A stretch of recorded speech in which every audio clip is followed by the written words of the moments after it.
test. A little too loud, maybe. You're going to be talking tonight? Yeah.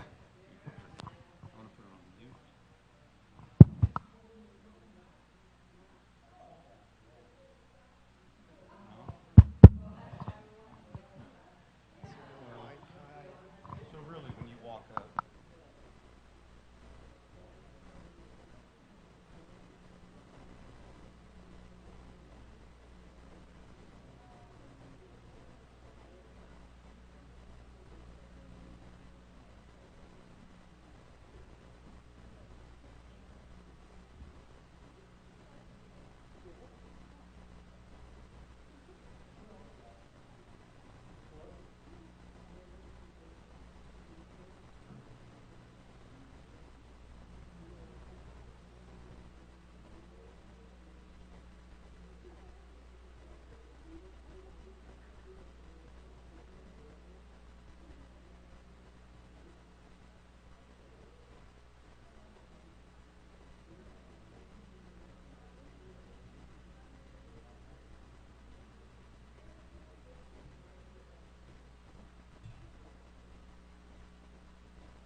hello, anybody home? Oh, yeah. Well, good evening again, everybody. Good to see you here. 95% better. I didn't steal the money. I did not steal the money. All right. So now that we've gone through that little experience, we're glad that Paul is here again tonight and tomorrow night. And I know tonight's going to be really a blessing and probably a challenge in some ways. So let's go ahead and bow our heads for a word of prayer.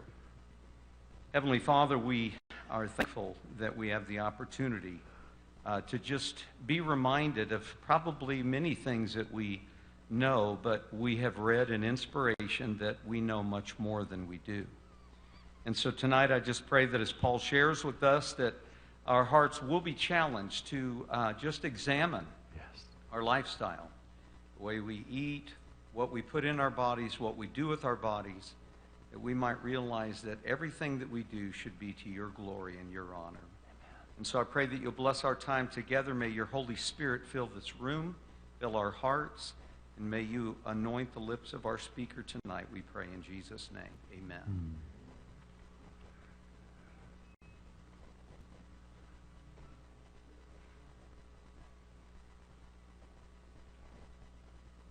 What a wonderful group.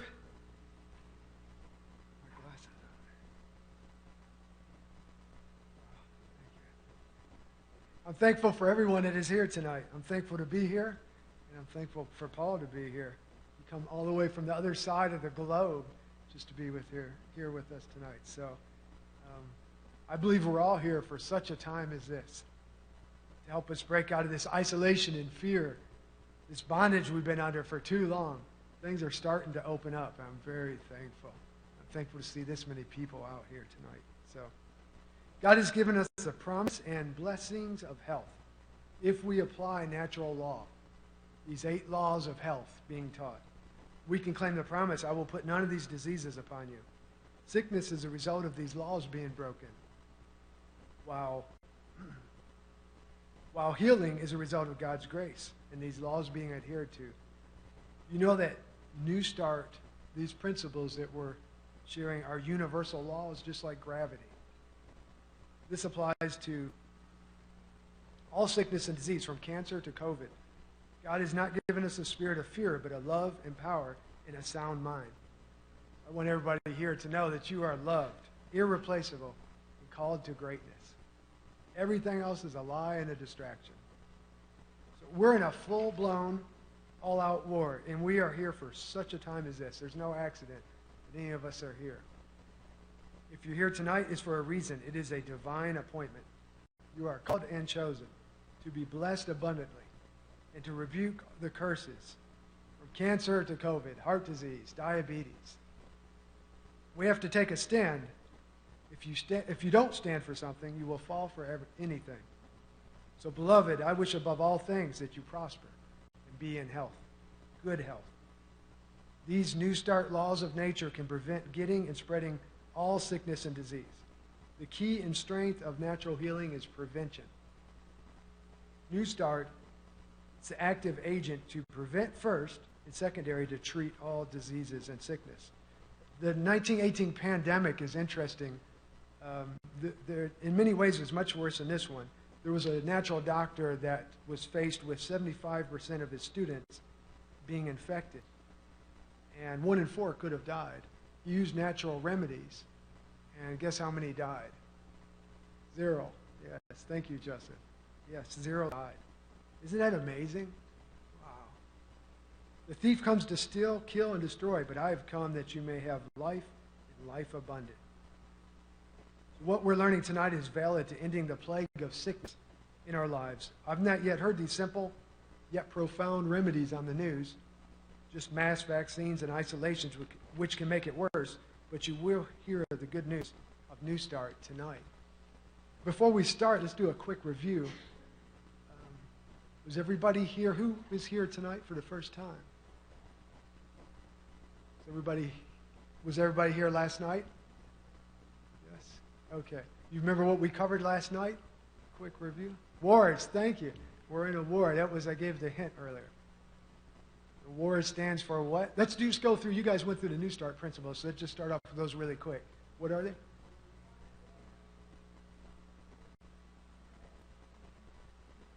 Yes, very good. So did you learn anything or try to apply any principles? How about water? Anybody drink a couple extra glasses of water today? Yeah, no snacking? Good, yes. That is a big victory. Yes. Really? Yeah, what a nice time of year to do that, yeah. How about using water on the outside? So we're using it on the inside. Did you? Yes. Very good. I'm excited.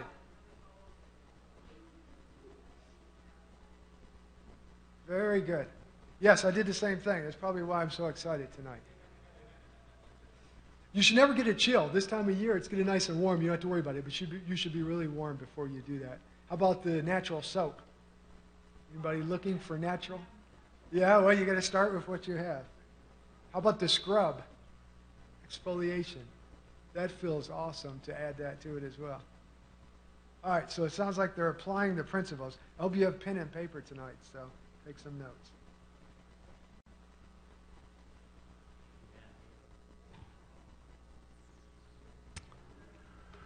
Well, tonight, exercise and nutrition. Exercise is going to be the hardest one to get you to do consistently. People, New Year's resolutions, they join the health club, and the health club is banking on you doing that and have you gone by February or March. So the idea is we want to do something consistently, which means you've got to pick something that you like. If you don't like swimming, don't join the swim club, all right? You've got to find something that you like. I prefer variety.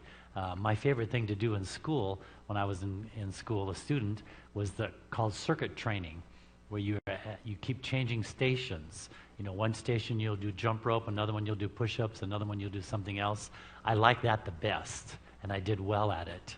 But being in Alaska, of course, we did cross-country skiing.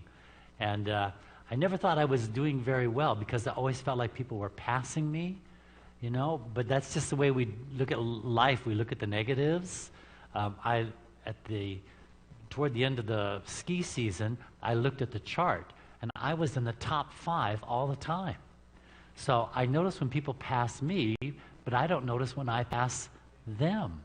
And so that's the way it is with life sometimes, is we notice, like I told you about the potato chip story last night, we're focusing on all the bad, and what happens is the devil has us missing all the good that's going on. So I was just so startled when I looked and saw I was in the top 5 every time. And one time I was number 2. Tom Rosello's always beat me, but that's okay. I'm thinner than him now. So anyway, exercise. If you've been months or years getting out of shape, don't expect to be Tarzan by the end of the month. This body has to follow certain laws. And if you try to cheat, you're going to seriously damage or kill yourself by trying to do something that is not in line with the laws of nature. So exercise, you need to start gradually. And this is what I can't emphasize enough. You know, people will say, well, I did 10 push-ups, I feel fine, I can do 20 more. And then the next day they can't lift their fork because they're so sore, full of lactic acid. So slow, slow, slow is the key word in starting out your exercise program. Otherwise, you're going to be in pain for the next 3 or 4 days, and you go, well, yeah, I don't think I'll exercise anymore. I didn't like all that pain. Well, that's because you didn't follow the directions, all right? Start out slow and build yourself up. We're told the best exercise is gardening. That's what we're told. It's the very best. Because you're not only bending and lifting and pulling and digging, but you got something to eat later on and something to share with others from your garden. So gardening is really the best exercise. Now in Alaska, gardening is pretty slow in the wintertime. We can harvest some snowballs, but that's about it. But at least we don't have to weed or water them. Anyway, walking is probably the next best. But I see too many people when they're walking down the street walk like a jellyfish, like this. To have good posture when you're walking, pretend there's a hook right here in your sternum, and you're being pulled by that hook.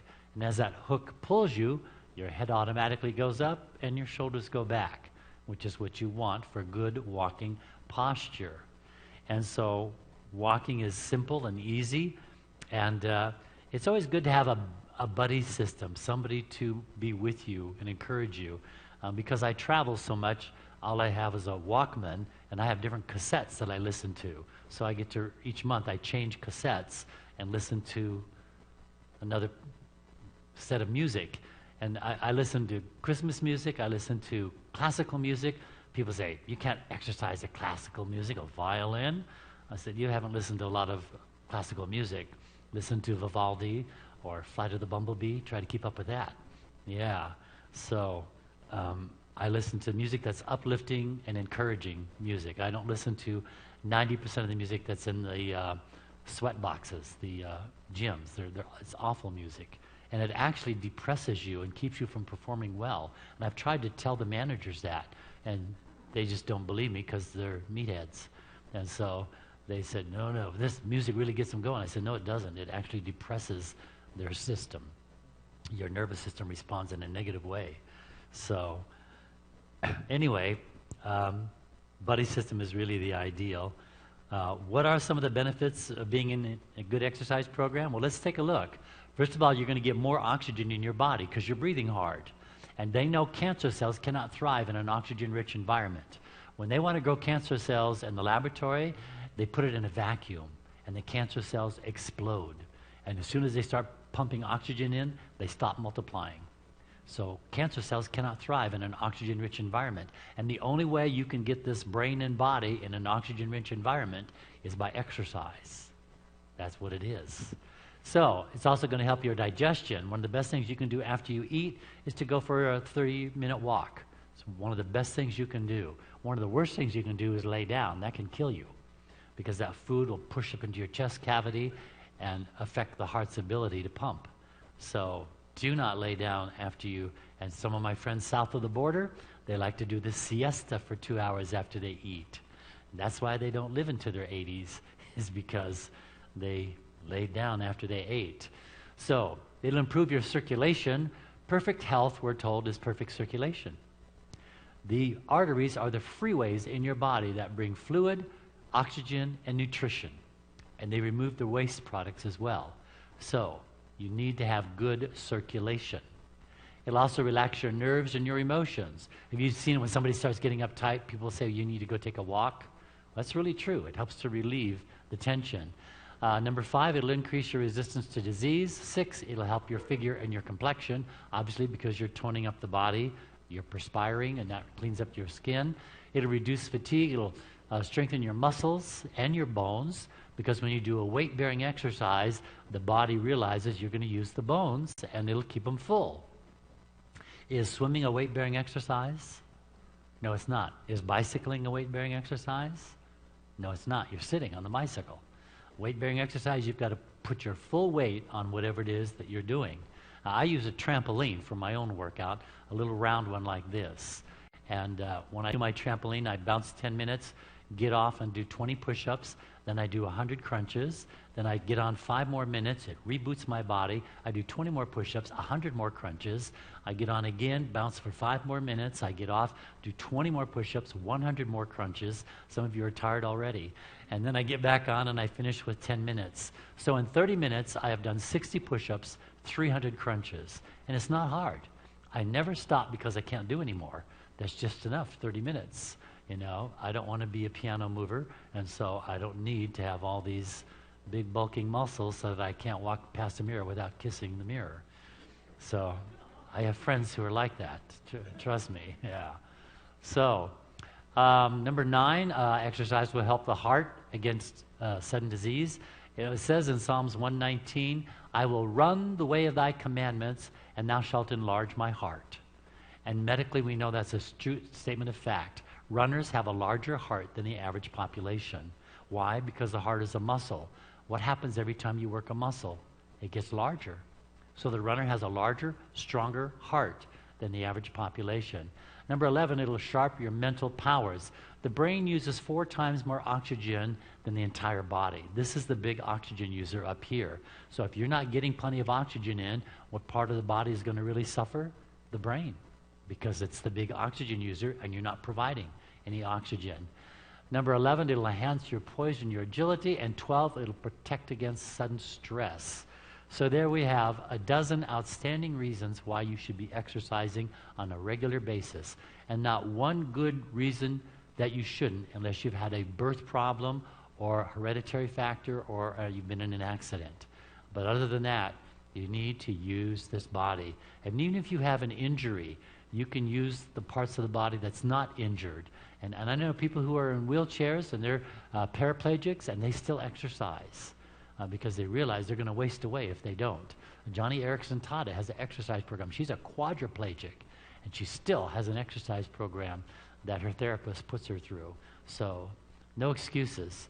You need to just, oh, it's too cold out, it's too hot out, it's too wet out, it's too bright out, there's birds out there.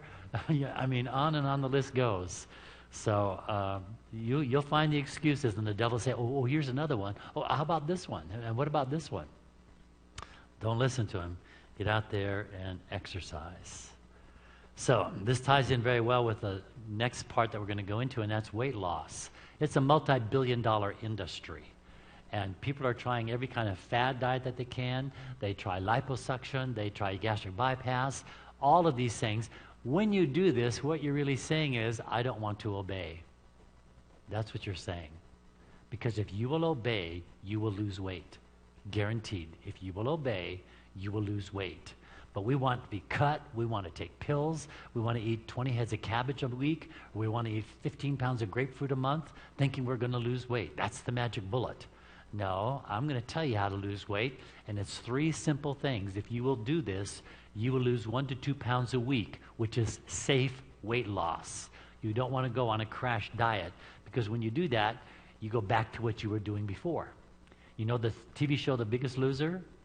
They did follow-ups on that. Not only did over 95% of them gain the weight back, they gained more. Because they lost the weight in a controlled environment. Once they got out of the controlled environment, they were back to dominoes. Yeah. So that's what Weimar, all these other institutions have a problem with. And what Matthew and I are talking about, if we get something going, is that we are going to send a student missionary home with them for the first couple of weeks. Take them grocery shopping, restock their pantry, and get everything set right, because it's a much easier environment once you get help. And so it means some sacrifice, but it's a terrible thing to get them on the right track and then let them walk over the cliff. The Lifestyle Centers of America just closed a few years ago, and I asked one of the directors, why did you guys do that? You had an endowment that was worth millions of dollars. You never would have had to close. Why did you close?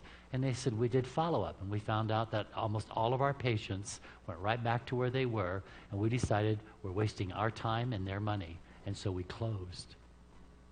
They closed. That's the one in Ardmore, Oklahoma. It was fortunate for us because Neil Nedley was there, and now he's at Weimar. So anyway, the idea is you've got to do follow-up. You can't just, it's just like when you baptize somebody. If they don't make more than 5 friends the first year of their baptism, they leave the church. Did you know that? Yeah, because they had more friends in the nightclub. And I can't tell you as a bachelor how many times I've spent Thanksgiving and Christmas alone because nobody invited me over. And if it wasn't for me loving the truth, I would have left this church too. I've spent Christmas after Christmas, Thanksgiving after Thanksgiving alone. Nobody called, nobody asked. They just were on their merry own way, and they didn't think about inviting the stranger. So it's kind of sad. And yeah, sometimes I just almost dread Thanksgiving and Christmas because I thought, I'm going to be alone again. Yeah. I'm saying that not to cause a pity party, but I'm saying that you need to be aware of single people, people who are widowed, people who are alone. You don't just say, well, we're going to have all of our cousins over. Well, that's real nice. Jesus said, I was a stranger, and what? You invited me in. When you've done it unto one of the least of these, Jesus said, you did it to me. The way you treated Paul, that's how you treated me. Paul's my servant, and yet you let him sit home alone at Thanksgiving. He had to be thankful all by himself. He had to celebrate the birth of my son all by himself because you were so busy with your little world, you didn't invite the stranger. You didn't welcome them in. So I'm saying that not to defend myself, but to keep your eyes open when the holidays come. Do you know that's the highest time for suicide in the entire year? It's because people say, I'm alone again, I want out.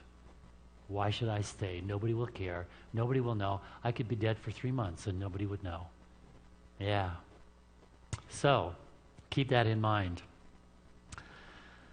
In losing weight, 3 simple things. You will lose 1 to 2 pounds a week, which is 50 to 100 pounds a year.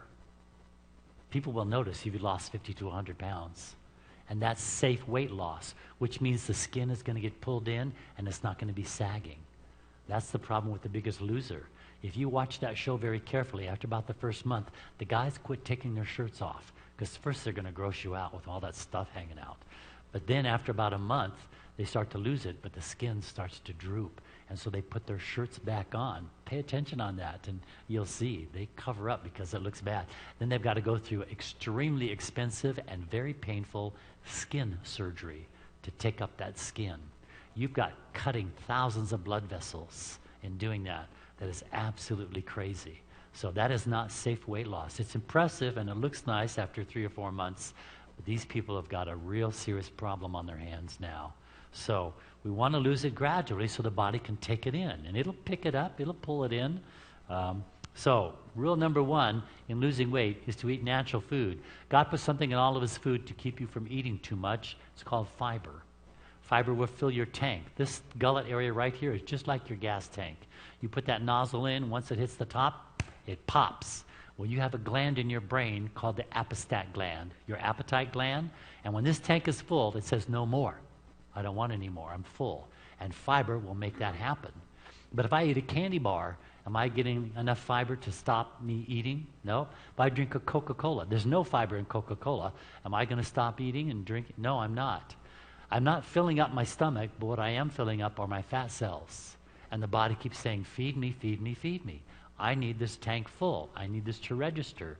And you're not letting it register by snacking, by eating high-fat foods. You're not filling up. And you're always hungry. Get the fiber in there. You won't be hungry. you'll be full. The apostat gland will say, stop, tank is full, we're done, leave us alone. So from dirt to dish, my rule is don't fool around with it. If we keep eating out of jars, boxes, and cans, we start looking like jars, boxes, and cans. All right? And by the way, if you can't pronounce it written on the jar or the can, if you can't pronounce it, don't eat it. Don't buy it. Okay? I can pronounce banana, potato, strawberry, carrots. I can pronounce those. But some of that stuff they got on these labels, If I can't pronounce it, you're not coming in here. You are not welcome. The door is closed. Stay out. Second rule is to eat big in the morning, breakfast like a king, lunch like a prince, and like a pauper at night. Actually, if you really want to lose a lot of weight, go to 2 meals a day. I'm on 2 meals a day, and I have all the energy and stamina that any one person can hold. And 2 meals a day is adequate if you're eating what's called nutrient-dense food, which we'll talk about in a few moments. But if you're eating white bread, white rice, all these refined and processed foods, then you are going to have to take vitamins. You are going to have to, have problems getting all your nutrient. But if you eat the nutrient-dense foods, which the rule is anything out of the Garden of Eden is nutrient-dense. It's a whole, complete food loaded with everything that it needs to keep you going. So if you're going to lose the weight, and you should do this anyway, your third meal should be light. That should be breakfast. That should be just some cereal or some toast or some fruit.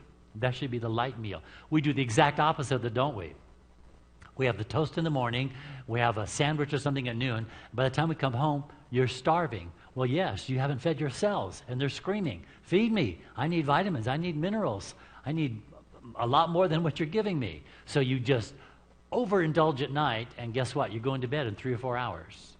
Now, when you eat food, that's called putting in calories. That's what food is. Food is calories.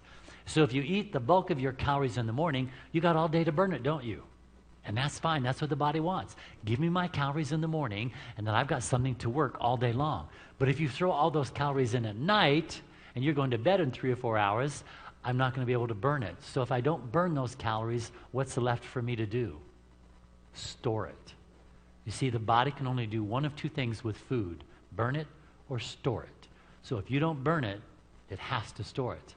And it's really kind of an interesting quandary. I've thought about this, and I've talked to God about this.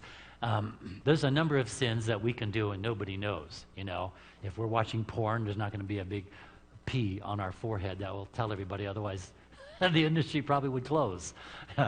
If you're out gambling, as long as nobody sees the stubs for the horse races or the tokens for the slot machines, nobody's going to know. But God said, if you eat more calories than you burn, I'm going to tell everybody on you.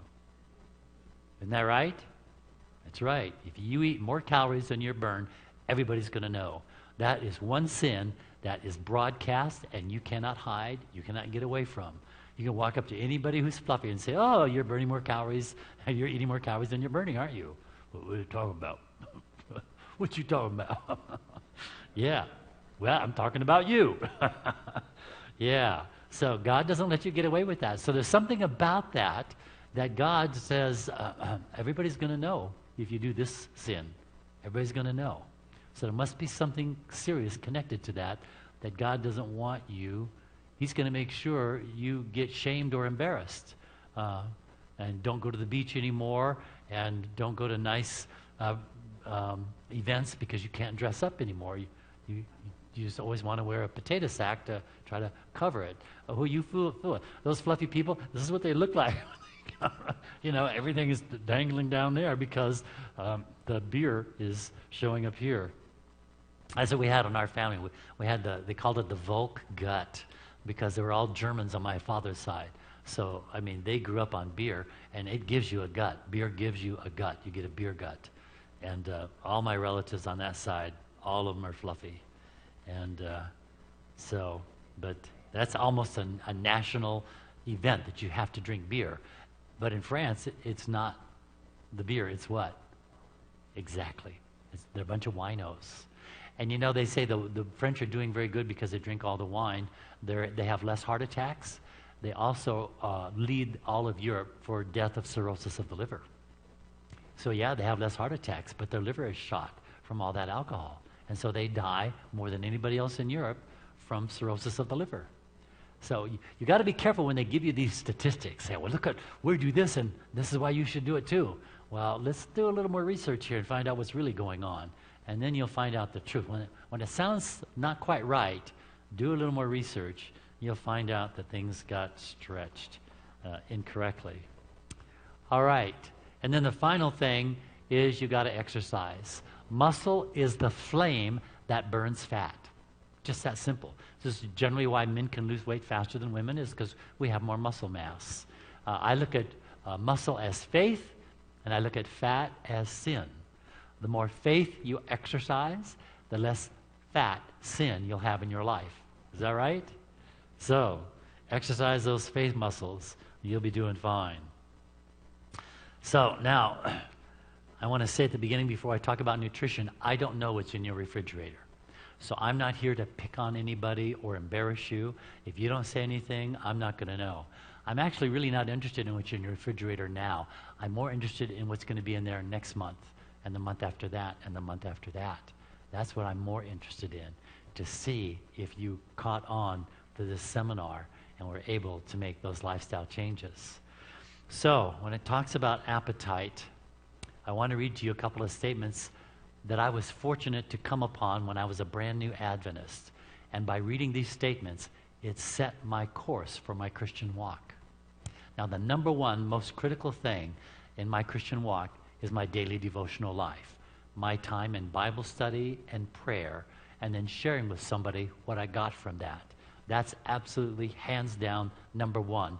And we'll be talking about that more tomorrow night.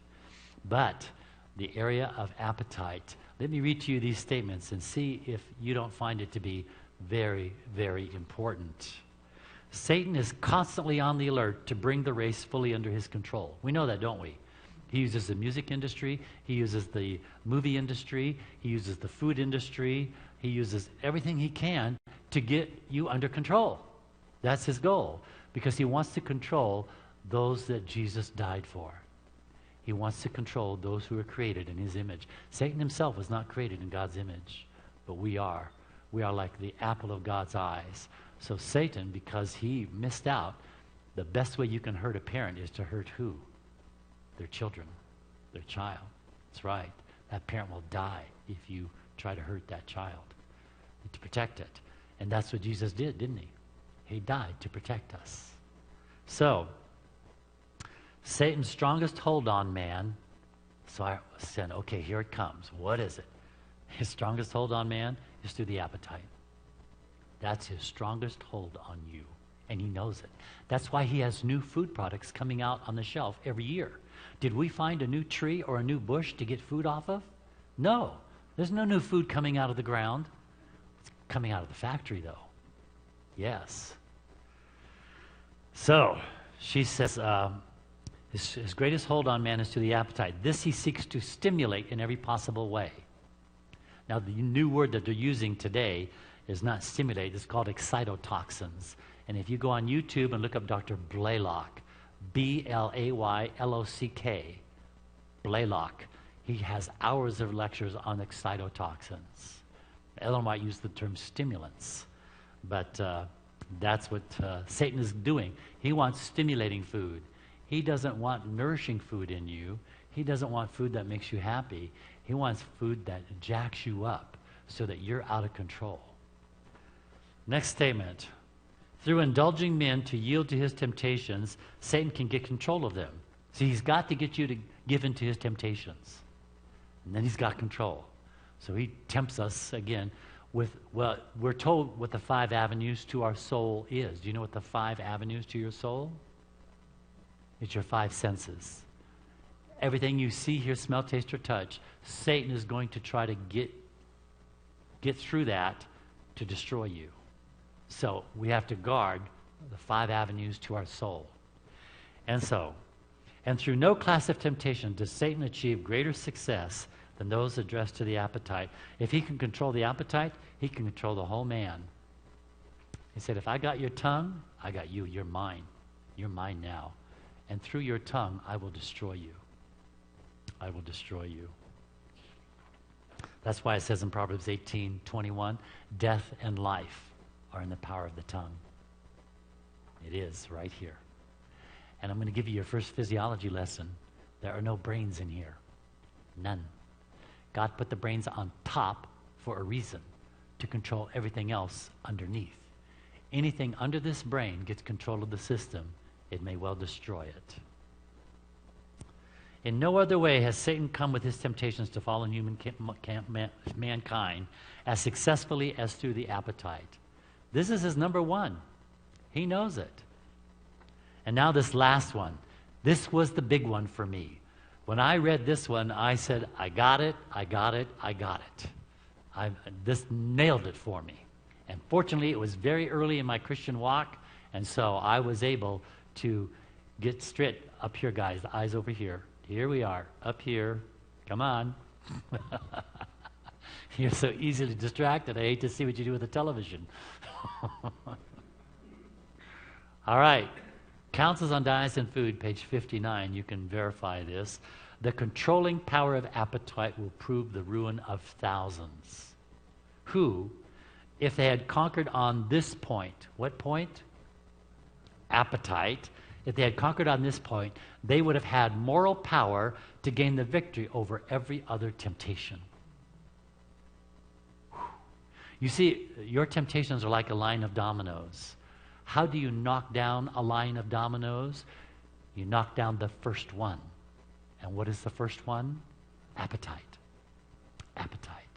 She says, if we can get the victory over appetite, we will have moral power over all the other temptations. And the reverse is true. If we don't get the victory, all the other temptations will take over. Wow. As we draw near the close of time, you think we're there yet? As we draw near the close of time, Satan's temptation to indulge the appetite will be more powerful and more difficult to resist. Friends, it's not going to get easier. That grocery store is a gold mine for Satan, and it's going to get worse every year. People are always saying, oh, did you try this? Oh, you've got to try this. Oh, this is wonderful. When people come up to me and say, oh, I got a new recipe, I don't ask, what does it taste like? My first question is, what's in it? That's what I want to know. But 90% of the time, if you listen to the ladies, got a new recipe. Oh, how does it taste? Remember, no brains here. That's not the one you consult. It's up here that you consult. All right? So, Bible has a lot to say about this. Let's take a look at Solomon. I'm just going to take the ones out of Proverbs. There's a lot in the Bible. You know, as a health educator, I notice health things all throughout Scripture.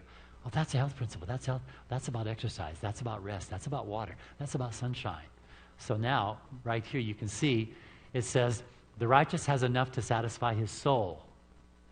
We eat to satisfy our taste buds, don't we? But we're supposed to be eating soul food.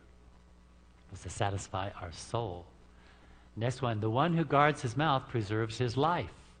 He who guards his mouth and his tongue guards his soul from trouble. So you're not only protecting your life, you're protecting what? Your soul. This is now we're going into eternity now, not just your 70 that's here. And then the last one I already told you, death and life are in the power of the tongue. You see, the tongue has two primary functions. It's to talk and to taste. It does a few other things, but this primary two functions are to talk and to taste. And by what we talk about, we bring life into people or we bring death. By criticizing, by gossiping, by condemning, or we bring life. Encouraging, praying with them, we bring life. And bring death by what we bring into ourselves. Do we eat according to the taste bud or according to the body need? That's what we have to decide. Now, the first president of the American Medical, actually he was the third president. I found another source that said he was really the third president of the AMA. But he went to Congress and he said America should be educated toward a vegetarian regime. But Congress rejected him because the lobbyists said, the Meat and Dairy Council said, listen, we're not making any money, and you're not going to get any campaign money if you follow what Dr. Reuben Massey had to say. So they said, Mr. Massey, you need to take a hike because I want to get reelected. You see, I'm not here in Congress to serve the people. I'm here to serve me. And you can tell by the legislation that I pass and the bills that I approve and the things that are going on in our public schools, it is humiliating what's going on. You're asking a 5-year-old, what sex do you want to be? How insane is that? That should be grounds for the gas chamber for all of those congressmen who voted for that. And they did. 5 years old, you can't decide between spinach and corn. And you're supposed to decide for the rest of your life if you're going to be a male or a female? Got to get back on the lecture. Anyway, Congress rejected, as they often do, because the money is, follow the money and you'll find out why they voted what they voted for and why they do it. And you know, they're able to hide it, you know. You don't see any cash, but they have a new condo in Maui. The title was signed over to their name, and you don't even know about it, and it's nowhere in the records because it's under his wife's maiden name. I mean, it's ridiculous what they do, but we're able to track some of this stuff down. Anyway, Journal of the American Medical Association, I shouldn't have done this in green and yellow because I'm realizing now it doesn't show up too good, but I like the combination. A vegetarian diet can prevent 97% of our coronary occlusion. Number one killer in North America. We can virtually eliminate it by a vegetarian diet. This report did not come out last month, last year, 10 years ago. It came out in June of 1961. We have known for over half a century how to eliminate the number one killer. But that number one killer has a lot of money, and they pay off these congressmen not to vote for you, but they're voting for their re-election. And you know, I was just told not too long ago, the number one job when someone gets elected to Congress is to get reelected. That's his number one job. Not to serve you, not to better the country, is to get reelected. That's his number one job, which is why I think we need to have term limits. We do it for the president. Why aren't we doing it for the rest of Congress? Anyway, this is the wrong lecture. We got to get moving here. So, let's take a look at the human body and see what it's designed for. Car is an internal combustion engine, right? It requires gasoline or diesel to make that engine run. What about this engine? Well, let's take a look. Let's look at your jaw structure first of all. I want to see if you can do what I do. Can you move your jaw from left to right like this? Okay, good. How about up and down like this? Now here's the tricky one. Can you go forward and backward? No, you look silly. You can move your jaw in 3 directions. Only vegetarian animals can do that. The jaw of a meat-eating animal will only go up and down. You have never seen a dog eat like this. He can't. He's a meat eater. But goats, horses, cows, yo mama, this jaw is designed to break down bulky, fibrous plant food, not for tearing flesh, as the meat-eating jaw. But let's continue. Your dental structure. Do we have any dentists or hygienists here tonight? Nobody in the group? Well, if you were to take a wax print of your teeth, send it down to a dental lab, they would look at these teeth and say, whatever this came from, it is a plant-eating animal. Yep, he can look at your teeth and say, these teeth are designed to grind plants. Your molars and your bicuspids are flat on top, they're round on the side. You have 4 canine incisors, 2 on the top, 2 on the bottom for apples and carrots. The rest of your teeth are flat, aren't they? Are they sharp and pointed like a wolf or a bear? No, these teeth are flat. If you use these teeth and you sneak up to a cow and you dust off his hind quarter and you try to puncture his flesh to get a bite, all you're going to get is kicked, okay? Because these teeth won't puncture his flesh, will it? No. These are designed for grinding berries, nuts, and seeds, vegetables, and fruit. It's not designed for puncturing flesh. It won't do it. Not going to happen. But let's continue. Your saliva. If you were to send a sample of your saliva to a laboratory, they would find a very high concentration of specialized enzymes that are designed to break down starches. This only occurs in vegetarian animals, so you're busted. Your saliva gave you up. Your saliva says you're supposed to be eating plants. But let's continue. When you sweat off your skin. The meat-eating animal sweats off of his tongue. What about your claws? You do not have claws. You have the most unique food-gathering apparatus on planet Earth. You're the only creature with an opposable thumb and soft padded fingers, so when you gather the berries, the fruits, and the vegetables, you don't destroy them. You ever seen a lion go berry picking? He can't do it. No, those claws are designed for slashing and getting his flesh. Now man, he's so smart. He says, well, I have claws. Look at my fork. Look at my knife. Rawr! I'm a meat-eating animal. I got claws. Who are you kidding? HCl, that stands for hydrochloric acid. The meat-eating animal produces 10 times more hydrochloric acid than you do. You do not produce enough hydrochloric acid to neutralize the toxins that are in meat. That's right, I said toxins. Biologically speaking, meat is 75% toxic to the human body. It has waste products from that animal, it has fat, it has cholesterol, and all of this stuff the body says, look, I'm busy getting rid of your waste products. I don't need to be throwing in another animal's waste products and double my load. I've got enough to do. You don't need to add to the workload. But that's what we do, don't we? Yeah. So, you don't have enough hydrochloric acid to deal with it. It's just not there. Of course, the biggest giveaway of all is your digestive tract. Your digestive tract is very long and convoluted, as with all vegetarian animals. Digestive tracts of vegetarian animals is 10 times the length of the animal's torso. And guess what? Yours is 30 to 40 feet long. Digestive tract of a meat-eating animal is very short. It is only 3 times the length of the animal's torso. So then when the meat goes in, it can evacuate out quickly. But when meat goes in this digestive tract, because there's no fiber in meat, it gets trapped. It gets stuck. Fruits and vegetables will pass through this digestive tract because they all have fiber in it in 12 to 15 hours. Do you know how long it can take meat and cheese to get through your body? Up to 3 days. Do you know what happens in 3 days inside here? Putrefaction. It's going to poison your blood. You're going to be slow, you're going to be irritable, and you're going to be lethargic because your body is being poisoned by this meat. It's 98 degrees in here, isn't it? It's dark, it's acid, perfect breeding ground for decomposition, which God intended. But he also intended you to eat the food that passes right through. This does not pass right through. So what I'm telling you, biologically speaking, scientifically, you are a vegetarian animal. You can choose to eat meat. You'll still be my friend. Maybe not for as long, but you'll still be my friend.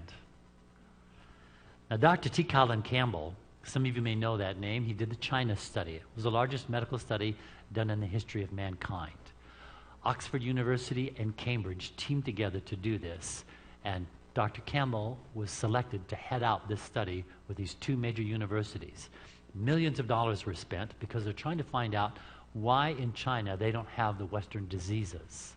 There are a few minor factors, but the biggest, overwhelming factor is their diet. Their diet in China, while they live in China, is basically plant-based. When they come to America, their health plummets, and within 1 generation, they have all the American diseases. They have, you know, their people have to come here and to learn how to do an appendectomy because they don't have appendicitis in China. They don't have it. They don't know how to remove an appendix because they've never had it. So they come to the U.S. to say, let's work with those guys because they're full of stuff. And then we take every part out because every part of them is going to pieces. So Dr. Campbell was asked to speak to a room full of cardiologists, heart specialists. They said, Dr. Campbell, please, you are the nutritional biochemist at Cornell University. He's actually professor emeritus, which means he's held in highest esteem. Tell us what to do for our heart patients. Well, they didn't give him a 12-page dissertation. He gave him 1 short paragraph. And this is what he told all of these cardiologists. Why must we be reticent or reluctant about recommending a diet which we know is safe and healthy? What? You scientists know what diet is safe and healthy? You know? You know? Yeah, we know it's safe and healthy. We as scientists can no longer take the attitude that the public cannot benefit from information they're not ready for. Do you know why you're not ready for the truth? Because you've been listening to lies from the advertisers so long, you wouldn't know the truth if it hit you in the forehead. You've been propagandized. Do you remember advertisement is not a statement of fact or truth?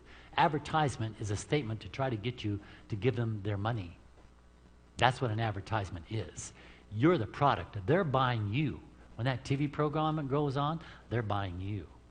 And they're going to make you think that you're going to be fun, you're going to be sexy, you're going to be happy. If you smoke this, eat this, drink this, wear this. Right?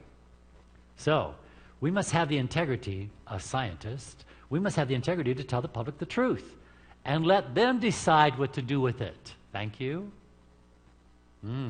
We cannot force them to follow the guidelines, but we can at least give them the guidelines and let them decide. We must tell the public that a diet of roots, stems, seeds, flowers, fruits, and leaves is the healthiest diet and the only diet we can promote, endorse, and recommend. That's the nutritional biochemist at Cornell University, Professor Emeritus, told all of these heart specialists. Get them on plants. By the way, you can go on YouTube and watch a couple of interesting videos. One is, I mentioned last night, Bill Clinton. You type in Bill Clinton vegetarian, and you can watch it on YouTube. He's interviewed on CNN by Wolf Blitzer. Another interesting one you can type in is 60 Minutes Flavorings. 60 Minutes Flavorings. You heard of the TV program 60 Minutes? Well, they went to the largest food flavoring company in the world, Givaudan. They have thousands of employees. They're in Europe. And they tell you, right on this video that you can watch on YouTube, we put chemicals in the food so that you will be addicted. And that's what 60 Minutes says. It sounds like you're trying to get these people addicted. And do you know what the guy at Givaudan said? That's a good word, addiction. You see, this guy is so lost, he doesn't even know that addiction is not a good word. Addiction means something has control of you and you've lost your power of choice. That's what addiction is.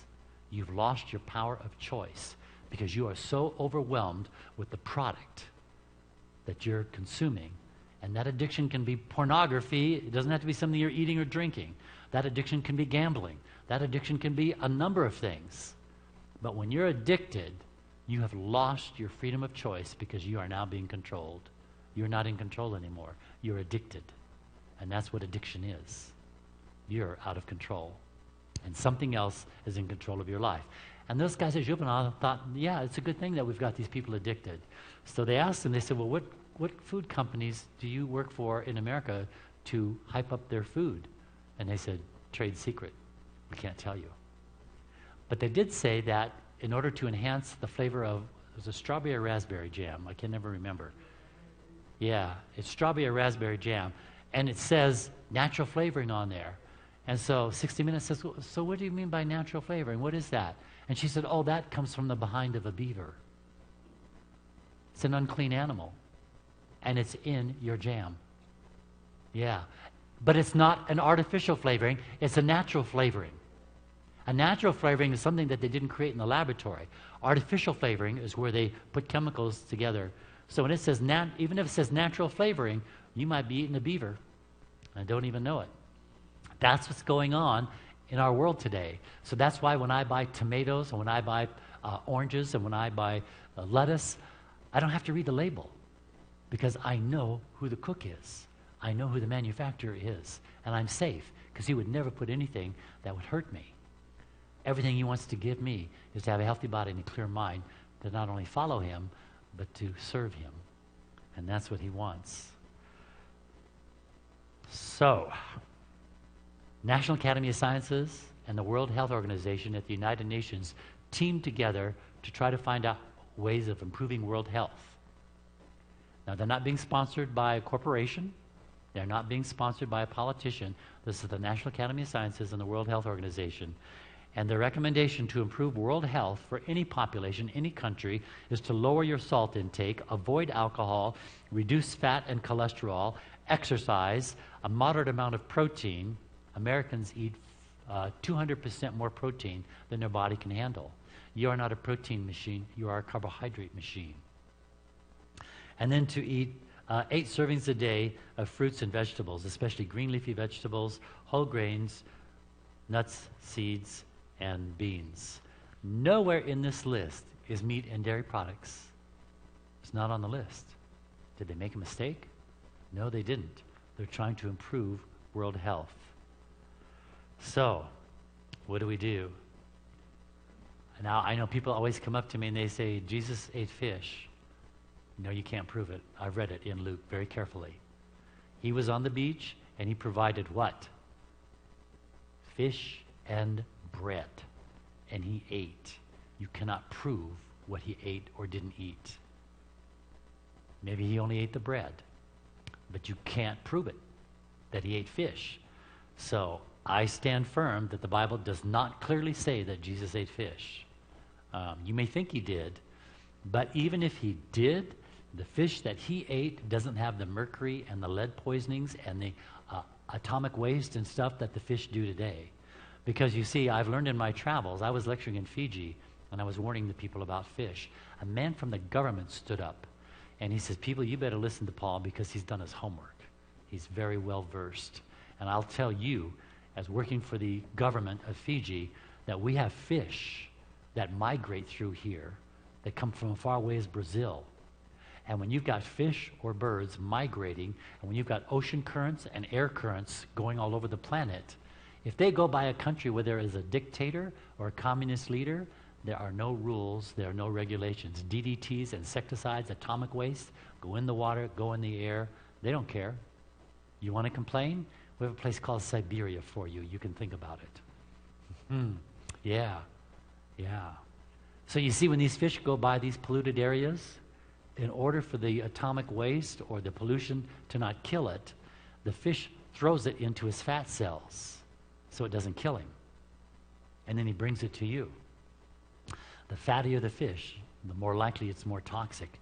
And the older the fish, the more times he's migrated and gone by these dangerous places. I taught the Eskimos above the Arctic Circle in Kotzebue, Alaska. And the Eskimos told me, our fish have mercury poison.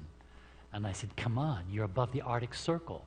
And they said, yes, but the acid rain from Russia came across the Bering Straits and contaminated our rivers, our lakes, and our streams. So I don't care if you live in the Arctic Circle or you live in Fiji in the middle of the Pacific. You ever seen where Fiji is? You know where the next neighbor is? Thousands of miles. They're out in that ocean all by themselves, and they still got mercury and lead poisoning. Nobody is immune anywhere on this planet. The fish, the water, the air currents, everything moves. And Mother Earth is dying. She used to clean the earth when she rained, but now she contaminates it with acid particles in the rain, with insecticides in the rain. Goes all over the planet. So you may live in a very pristine area, but what's coming in is not clean. It's not healthy. So that's why you do pray for God to look over your food. You don't just say it to be thankful. By the way, when I pray for my food, I look at it. I don't know who told you to close your eyes and live as the Holy Blessed Virgin Mary, but we don't have to close our eyes. You can look at your food and say, Lord, I love these strawberries. Lord, you know I like this grain. Lord, you know that I like what I put on that toast. I don't know why we go, ooh, ooh, ooh, bless it, Lord, no, bless it. No, look at it. I'm getting Matthew to do it. Once in a while he rebels and he says, oh, I'm going to close my eyes. Open them, look at it, enjoy it. You're about to eat it. Don't hide. Yeah. So, very quickly here, the U.S. Fish and Wildlife knew that these insecticides don't go away. They have a long shelf life, PCB especially. It will go on for decades. It doesn't go away. So they said, where did it go? Because it has to be here somewhere. It doesn't evaporate. So they studied different animals on the food chain. Do you know what the food chain is? The bottom of the food chain is plants. Next up is insects, then smaller rodents, then larger rodents. The top of the food chain is carnivores. And God said, I don't want you at the top. It's too dangerous. Because every time another animal eats another animal and it works up the food chain, it concentrates the toxins. It concentrates the poison. It's called bioaccumulation. This word did not exist when I was in college. There was no such word because we had no such problem. But we do today. So they went out and they studied where is the insecticide. Well, they started with plant foods, and they found out it was 0.2. Hey, it's almost gone. Where did it go? It's not on the plants. So then they studied worms and insects, and now it tripled to 0.65. They said, we're getting warmer. So then they studied small rodents and snakes, and it went up to 50.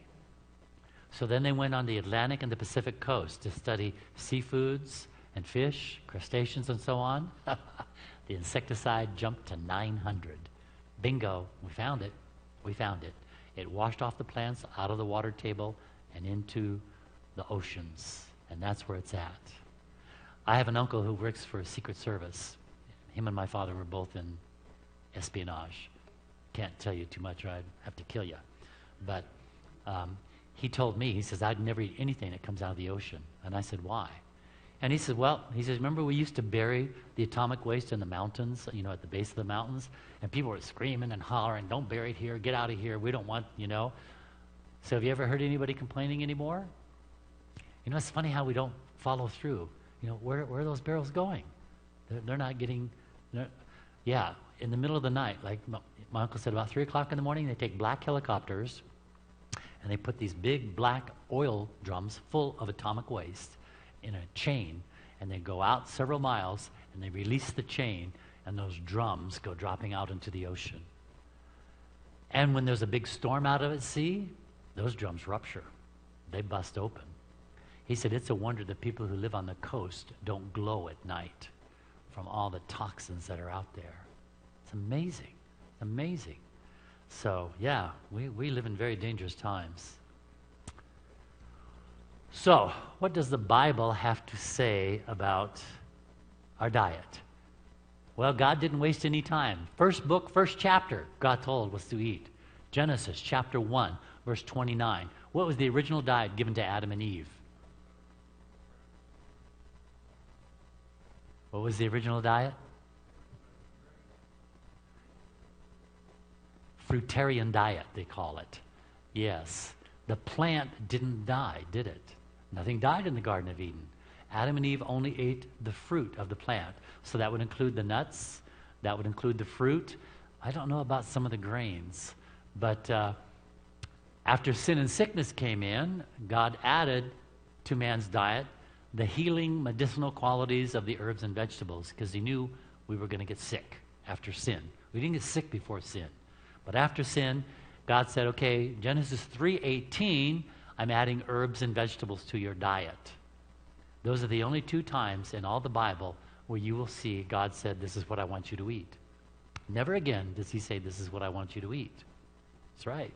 These are the only 2 verses, nowhere else. And I know what you're thinking of. You're thinking about the flood, and I'm with you. When the vegetation was wiped out, God said something different. He says, now I'm going to allow you to eat meat. Do you hear the difference? You parents know what you want your kid to do and what you'll allow them to do. Allowing is not the ideal. It's not the best, but it's what you have to deal with. He says, I'm going to allow you to eat meat, but because it's not safe, like the fruits, nuts, grains, and vegetables, I had to put some restrictions on this meat, because now we're moving into a dangerous area. This is not a safe area. And so first of all, I have put some animals on this planet to clean up after you. They're living garbage cans. Stay out of the garbage cans. They're in the air, they're on the ground, and they're in the ocean. Isn't that right? Yes, they're everywhere. That's because we made a mess everywhere. So God said, leave the garbage cans alone. Secondly, of the clean meat, you have to do 2 things to lower the cholesterol and to make them safer to eat. What 2 things does the Bible say have to be done to flesh before you're allowed to eat it? The fat and the blood. Do you know, everyone knows this, and yet everyone I know that eats meat eats fat and blood, from conference leaders on up and down. That's right. I know the union president in Russia, he said, all of my pastors are meat eaters. All of them. And every time I go to Russia, he pulls together a conference, and he says, Paul, you talk to them, and don't make it soft and nice for the public. You hit my pastors right between the eyes. Don't play with them. And so I tell them stuff that I won't be telling you, because it's not necessary at this point. But those pastors, that union president stands in the back, and he goes like this. Paul, don't forget to tell them they'll not be translated too. They'll die. I said, yes, I'm getting to that. I'm getting that. Good. You know, he's the only vegetarian, the union president. He said, none of my pastors are vegetarians. And I said, that's pretty serious. Yeah. Ellen White says a pastor is supposed to take a stand on that. I read it. Yeah, because I ran into a meat-eating pastor, and I said, you need to go work for Sears and Roebuck or something, because you're in the wrong business eating that kind of food. Ellen White says you will not make the right decisions. And how would you have the fate of somebody's soul in your hands because you wanted a Big Mac? You're in the wrong business. Yes.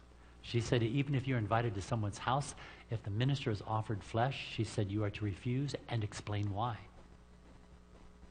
Not just say no thank you. You're to tell them why you don't eat flesh.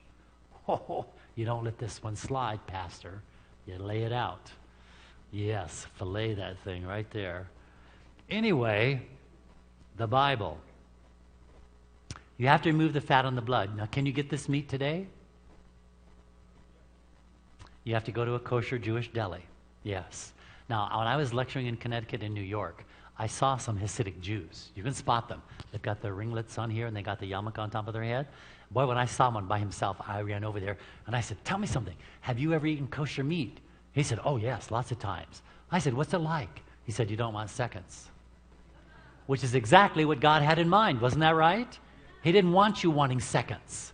He said, when you take the juicy fat out, when you take the rich blood full of salty urine and all kinds of other, that's what it is. So it makes it salty is the urine. It's called uric acid. That's the technical word, but it's pee-pee. And that's what you're eating. And so he said, when you take that out, he says eating meat is like eating a gray, that's the color it is. It's an off-gray color when you take the blood out.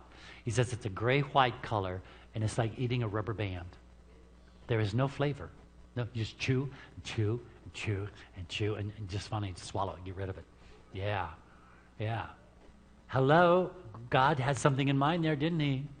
He didn't make it easy to eat, and he didn't make it desirable. But one day somebody said, I'll have mine medium rare, and we've been in trouble ever since, haven't we? That's right. The fat and the blood. I taught at a Methodist seminary in another country. Methodist seminary. It was an English-speaking country. And I told the president of this seminary, I got invited because I have letters on my website from Methodists. And he was smart enough to know we came out of Methodism. He said, we consider you our brothers. You were Methodist. I said, yes, Ellen White was a Methodist. And so anyway, he said, yes, you're welcome, our brother. You're welcome to come and talk to us. Which is why if I come back here, I'm going to beat feet to all your Methodist churches.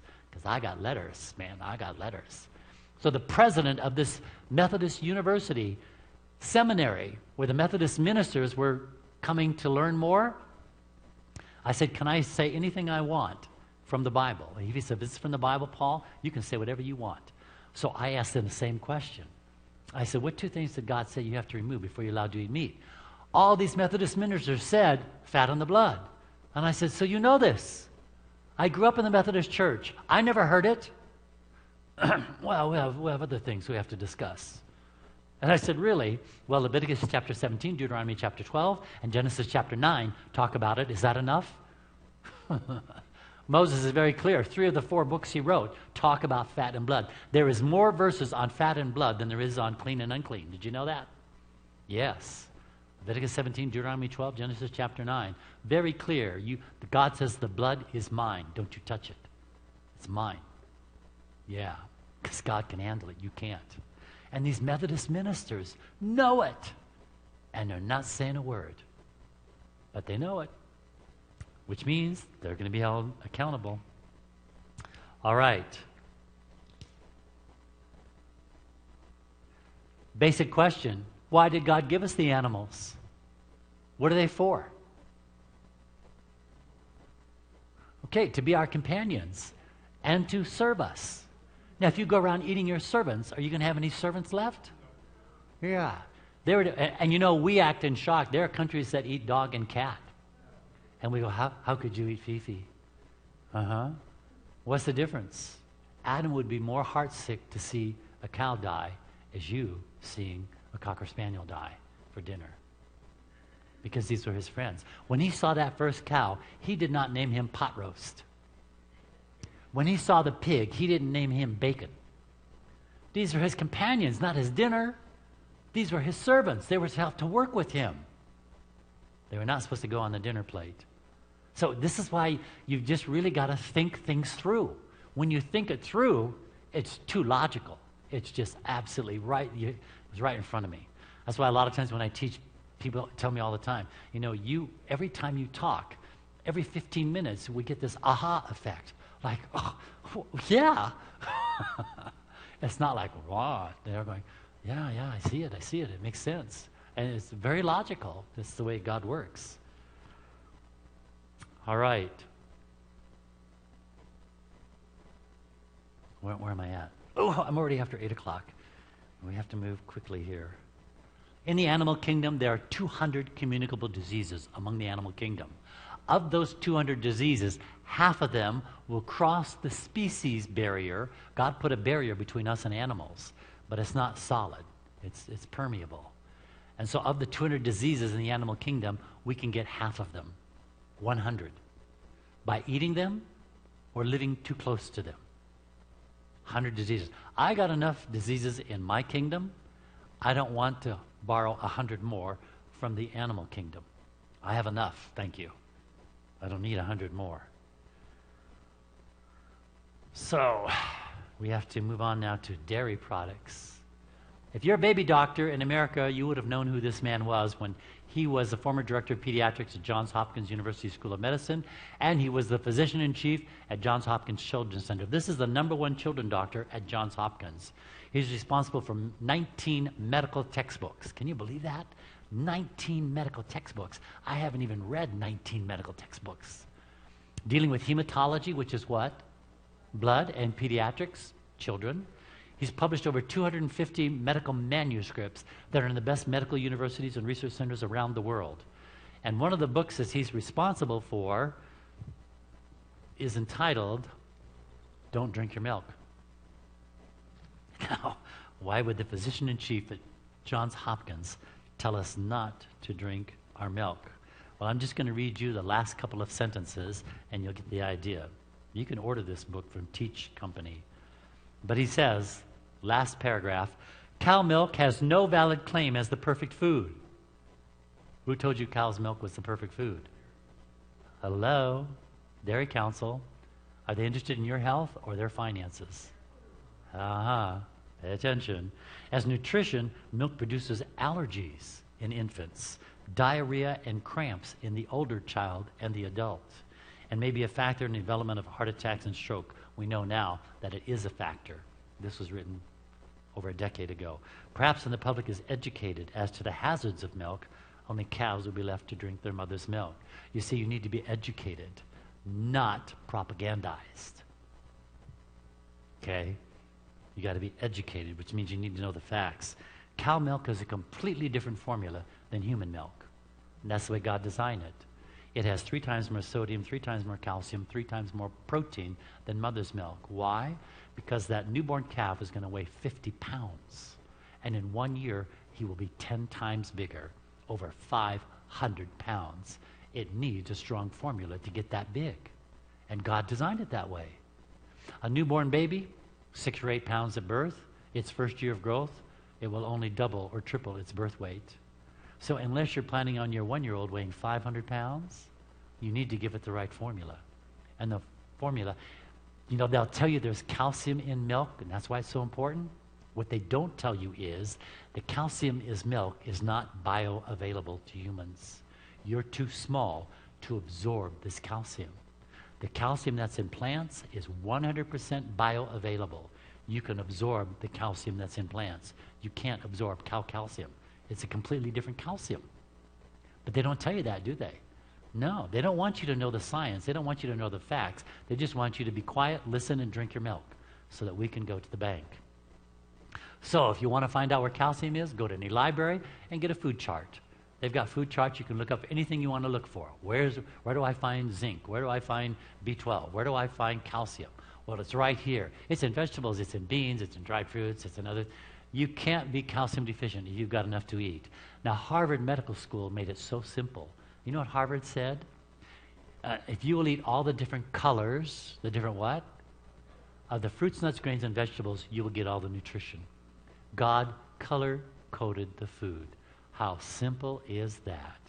You don't need a food chart. If you're colorblind, take a friend shopping. Get all the colors. The darker the color, the more concentrated the nutrition is. It's called nutrient dense. So like, which is nutrient dense, a white potato or a yam?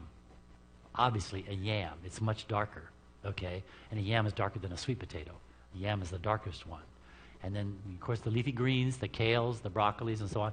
Cruciferous vegetables you should eat almost every other day. Cruciferous vegetables are the ones that most people don't like.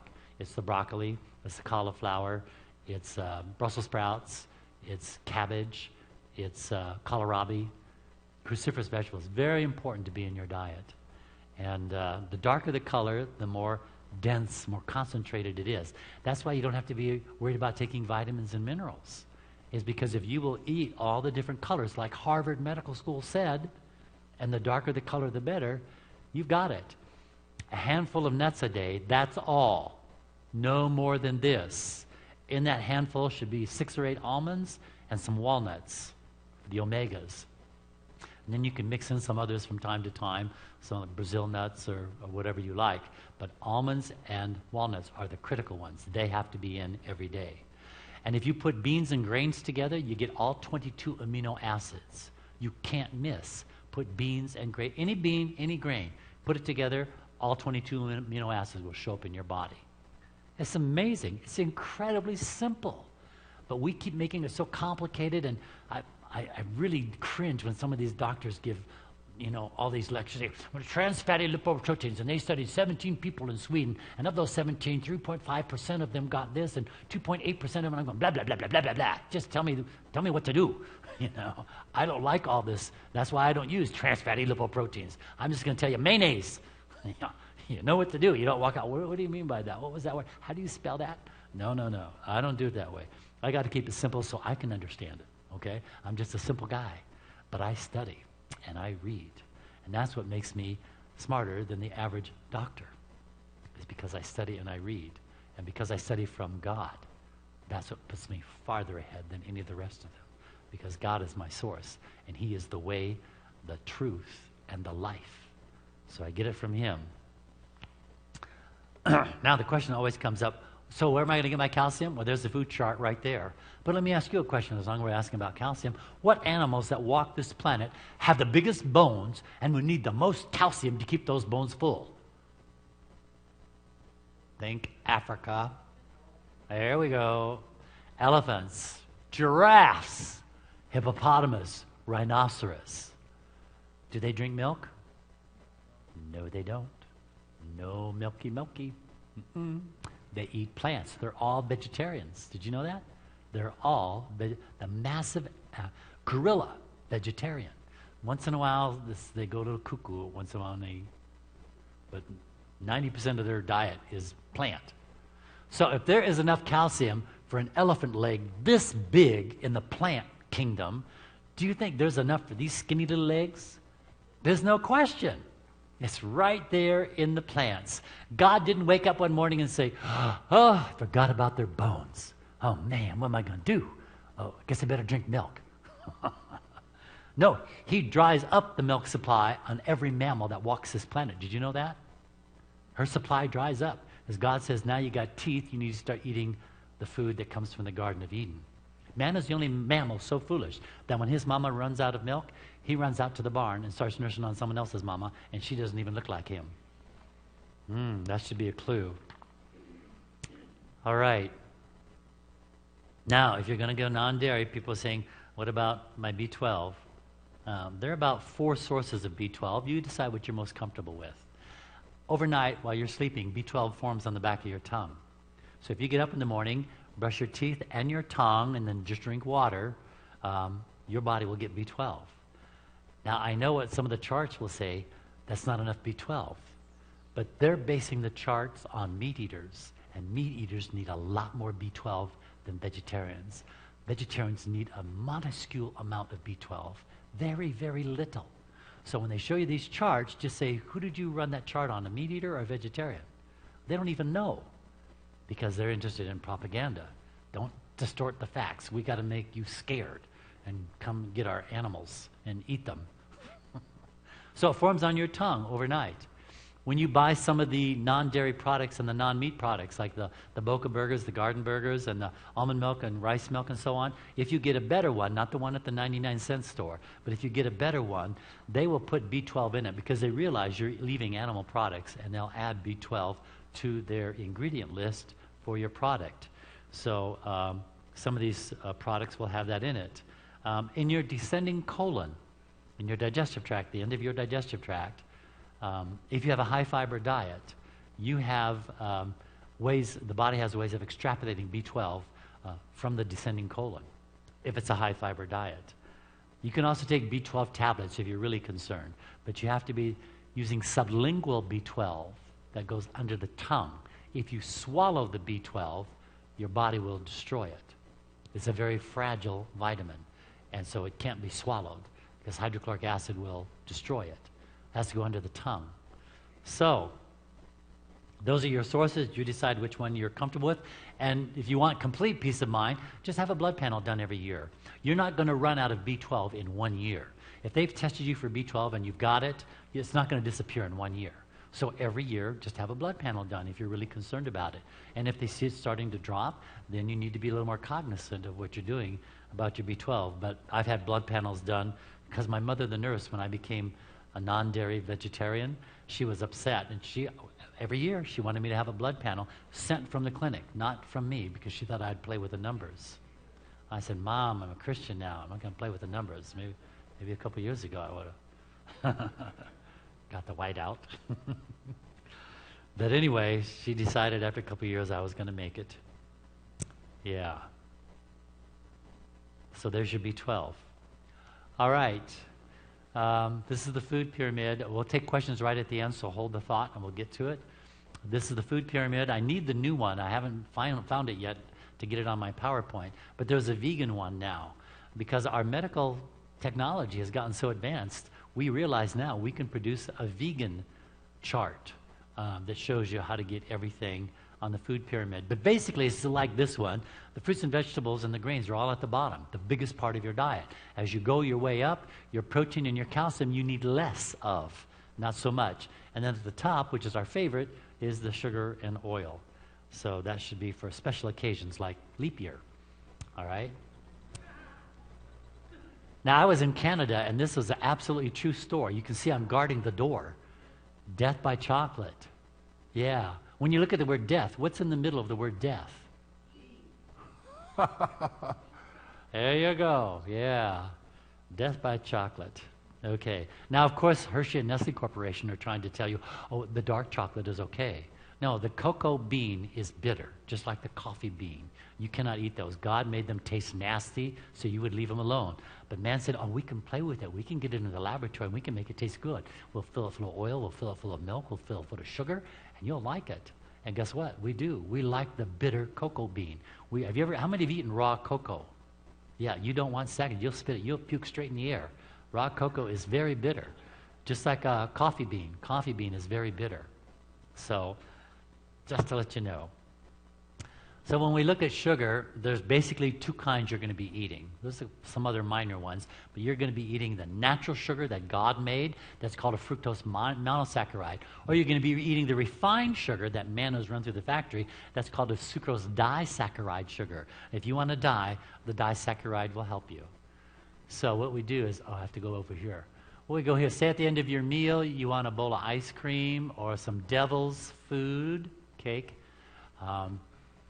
Pay attention, devil's food, not God's children's food. It's devil's food. So you have the chocolate cake, and guess what happens? Boom, you get a spike. That's the happy, clappy feeling. This is like taking drugs. A pharmacist will tell you white sugar does not behave in the body like food. White sugar behaves like a drug, because when you take 6 feet of sugar cane and you put it into a spoon, it is now registered as a drug. It is not food. It's too concentrated. So you take that sugar cane and you get that happy clappy spike, but a disaccharide sugar burns very quickly. Doesn't last very long. And what goes up must go, boom, way down here. It's down here that your white blood cells are almost paralyzed. They can take on only one bacteria instead of many bacteria. And so when you get that sugar in you ask any elementary school teacher, when is the highest absenteeism during the entire school year? The week after Halloween. They plan no exams, they plan no field trips the week after Halloween because they know these kids are going to be dropping out like flies. They didn't get treated, they got tricked. All right? So then the body has to crawl back up to get to normal again. The body, this is called spiking in the body. The body does not like spiking. The body wants everything copacetic. They want your breathing the same, the circulation the same, your heartbeat the same. It maintains copacetic on everything. But when you eat junk food, suddenly chaos and pandemonium occurs in the body, and it doesn't like this at all. Now, God gave us a natural sugar that's in the fruits and vegetables. Most people don't think vegetables have sugar in them, but they do. You chew a carrot for a long time, you'll be surprised how sweet it is. Yes. So there's sweet vegetables also, not just fruit. But because it's encased in fiber and it's not been refined and separated like the white sugar, it takes longer for the body to break into it, which means it's going to be absorbed slowly. So instead of getting this spiking, you get what I call a happy bump. This sort of happy bump is when you eat a banana or a strawberry, you go, oh, that's nice, I like that, you know. God says, no, I give you a happy bump. He says, don't be going and doing drugs and getting the disaccharide sugar, because that's not what I made. I didn't make that, okay? That's not mine. So, no spiking, brings you back down to normal again, and that's the way we want to try to keep our body going. All right, if you're having trouble getting control, one of the things that helped me is fasting. I fast every week, 24 hours. All I have is water. And what that does is it establishes my brain as in control. I will make the choices, and you will have nothing. And that lets the body submit. So fasting once a week is an excellent thing to do. Now, if you have certain medical problems, you may have to check with your doctor to be sure it's okay, but I've been fasting for decades. Just shortly after I became an Adventist in 1973, I heard about fasting, and I said, that sounds pretty good. And so I chose to fast once a week, from Friday afternoon to Sabbath afternoon. Now, sometimes if there's a potluck, my normal time is I eat breakfast at 9 o'clock, and I eat my second meal at 4 o'clock. So, but if there's a potluck, okay, so I'm eating at 1 o'clock or so, so I fasted 22 hours. So that's close enough. I really don't like eating a noon potluck because it throws my system off. My system is 9 and 4, and it really likes that. Your body, once it gets on a schedule, it really likes that. Did you know that? It likes getting up at the same time. It likes drinking the water. It likes exercising. It likes to be on a schedule. Your body loves a schedule, a system. You mothers know this with your babies. If you go off schedule, what's going to happen? They're going to tell you right now, I don't like this. I want my schedule. I want my nap time. I want my go to bed time. I want my, food time. And they'll let you know. But humans, when we get to be adults, well, we don't whine and cry. We just get a little cranky, So, if you've never fasted before, you may want to start out by just eating fruit for a day. That will help go through very quickly. And when that fruit is passed through, the body always likes to stay busy. And so if there's nothing to do, it starts cleaning around the corners and lifting up the carpet to see what was shoved down there. Yeah. Up your water drinking to about 15 glasses. You've got plenty of fluid to flush out the garbage that's being dug up. You may want to try juice fast. You don't have any solids now to eat. You're just having juice, but not all day long. You eat juice at your mealtime. You can have tomato juice or apple juice or pineapple or orange juice, but just 3 or 4 glasses, and that's it. You don't drink it all day long because you want the digestive tract to stay busy cleaning, not processing juice. Eventually, you want to get to where you're doing the water fast, and I just can't tell you how much I recommend that. It's really helped me getting control of my diet. I would hate to think what would happen if I wasn't fasting regularly, but it's just a natural thing. I just don't look forward to breakfast on Saturday morning. It's just not an option. I don't even think about eating Saturday morning. But I will drink that water, and plenty of it. All right. You say, can you really be a good athlete and be a vegan? Well, the history books prove it. Sixto Linares was a double Ironman winner as a vegetarian. Pavel Nurme, he's the only man to this day in Olympic history who medaled in the 1 mile, 5,000, and 10,000 meter. You see, usually these are very specialized races, and you have to train a specific way, and you have to have certain muscles to be the best. Well, he's from Finland. He was known as the Flying Finn. 12 Olympic medals as a vegetarian. Bill Pearl, Mr. Universe 4 times, obviously this man needs some meat. He's wasting away.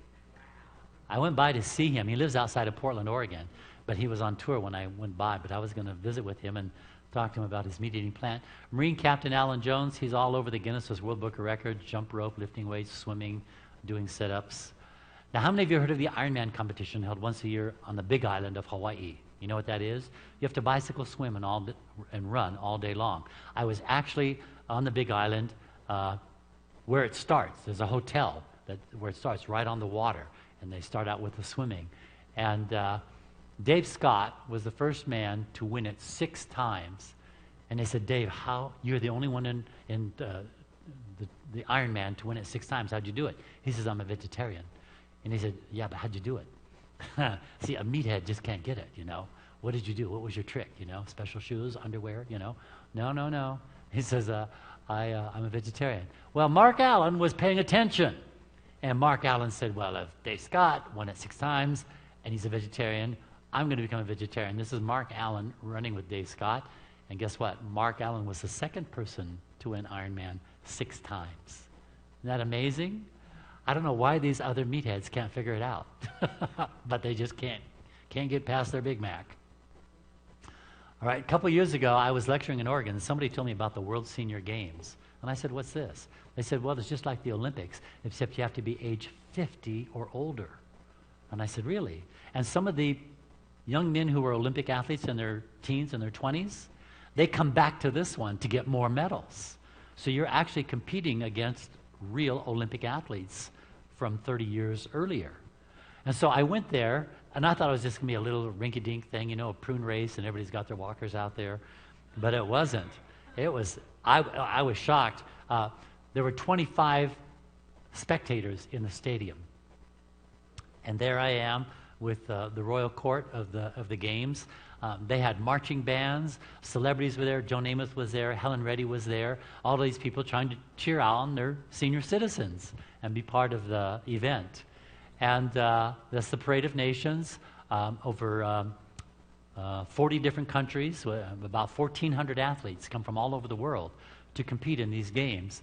And I got so excited, all the stuff going on, and I was watching the athletes, and they were eating sausage and pancakes, and I knew what was going on inside their body.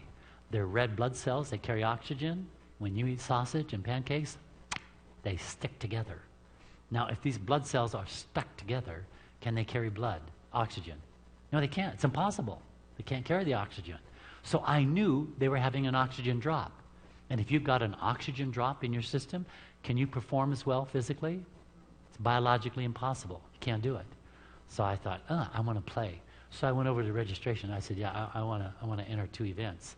And they said, registration's closed. I said, no, you have late registration. Yes, it'll cost you an extra $150. Plus you have to pay the registration. I said, yeah, I want to do that. They said, are you ready for this race? And I said, no, I just came to observe, to see what they were doing.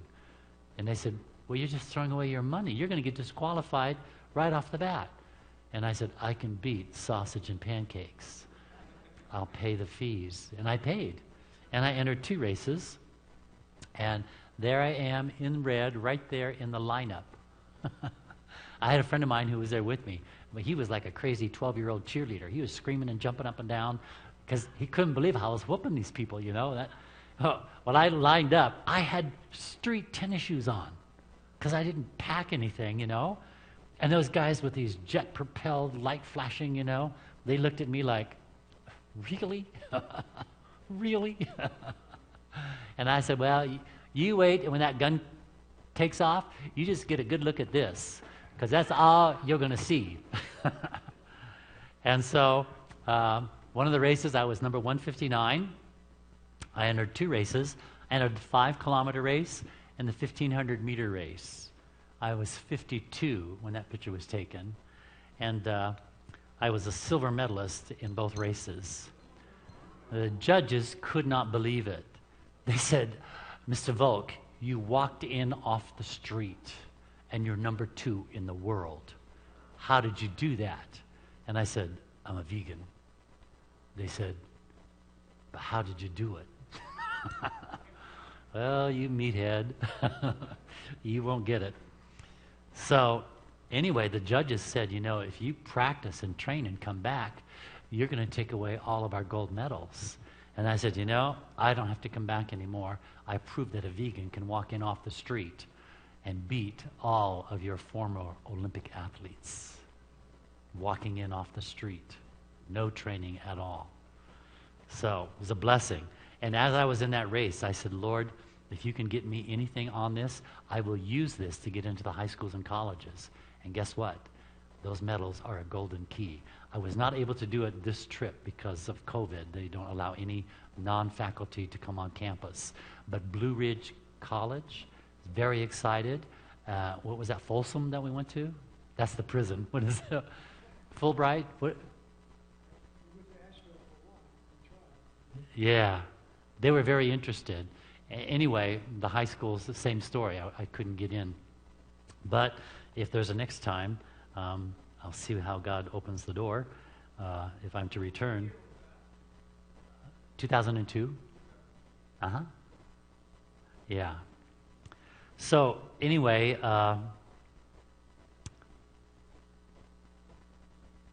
while I was there, they had a testing room. It was a gymnasium that they turned into testing booths, and each booth had a different station for glaucoma, bone density, cholesterol, diabetes, all these different testing that they would do. And if you were an athlete, all of it was free.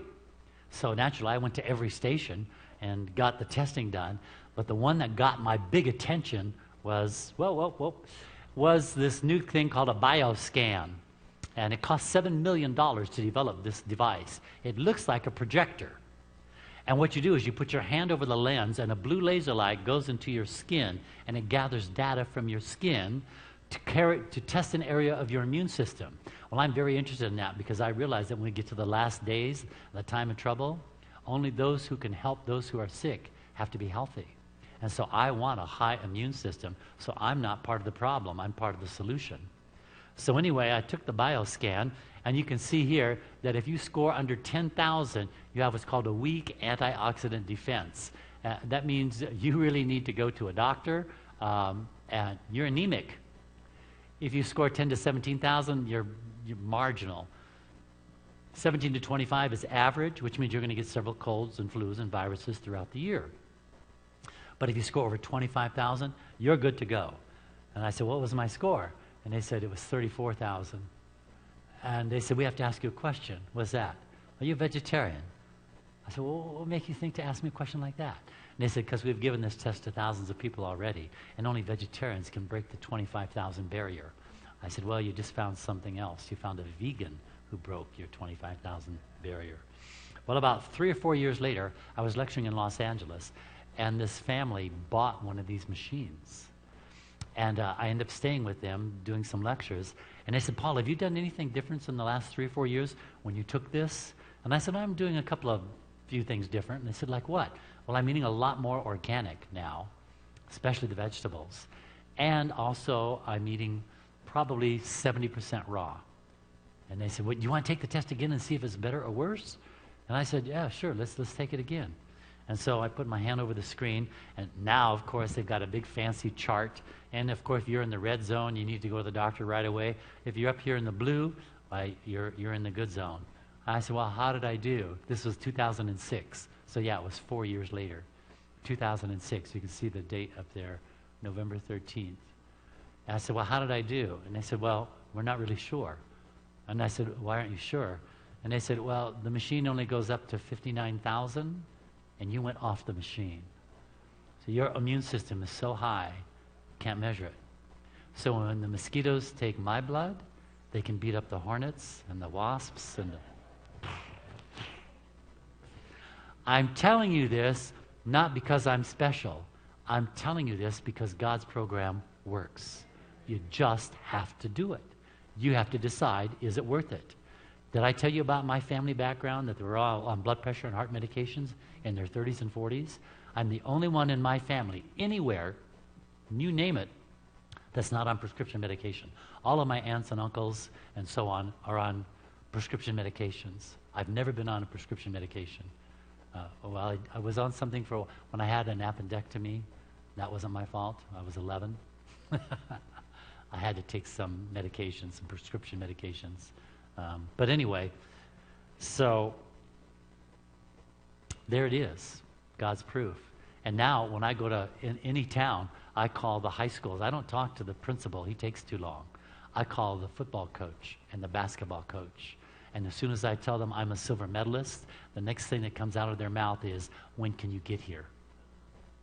That's it. When can you get here? And I talk to them about drugs and alcohol. And I have a case of Steps to Christ in the back of my car. And different schools have different rules. Some schools will let me take it in a box, put it on the desk, and we do not pass it out. The students have to come up and take it out of the box.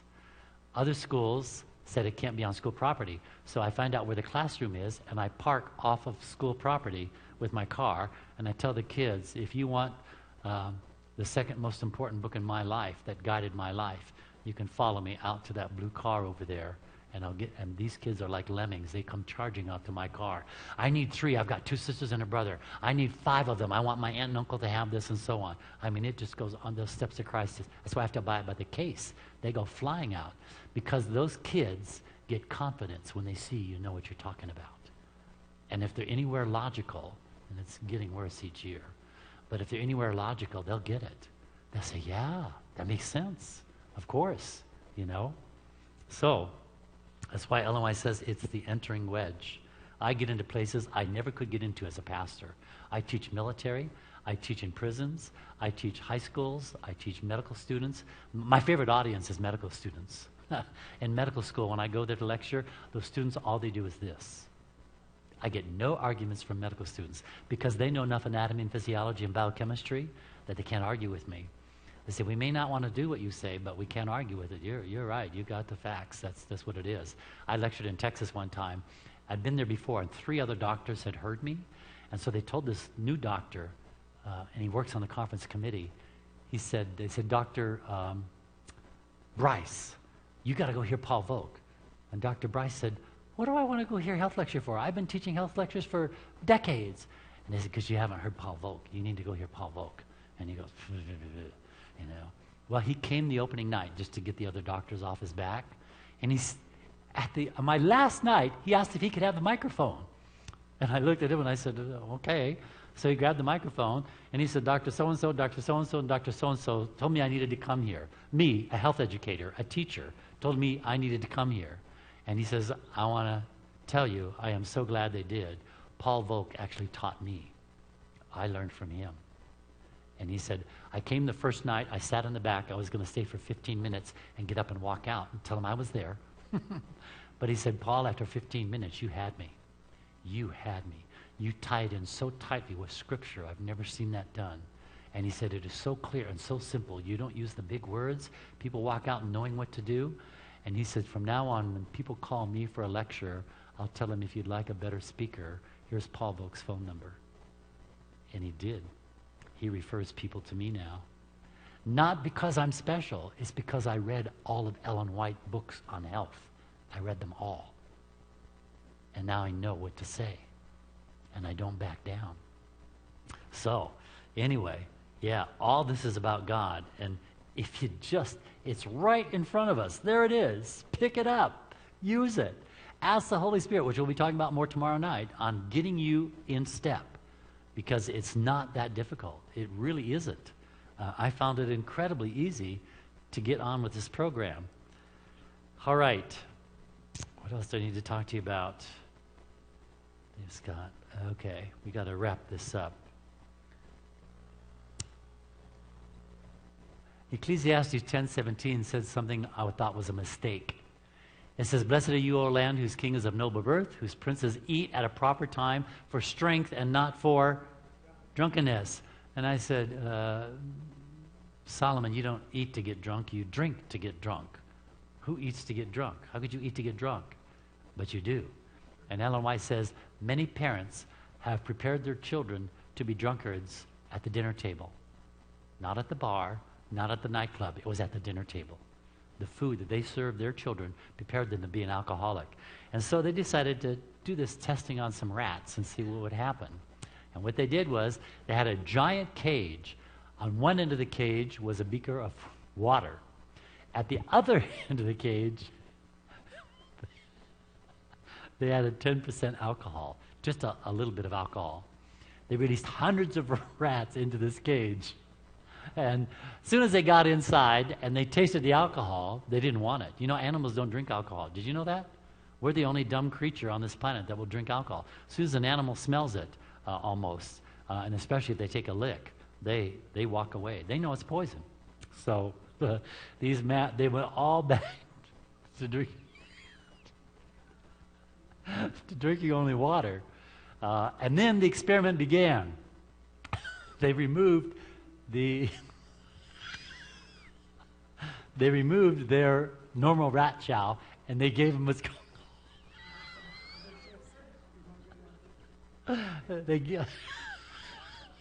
I can see one eye peeking out behind that book.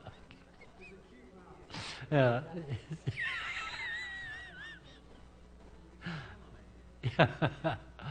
So here, I'll take him off the screen. Okay, he's not there. He's right under the pew.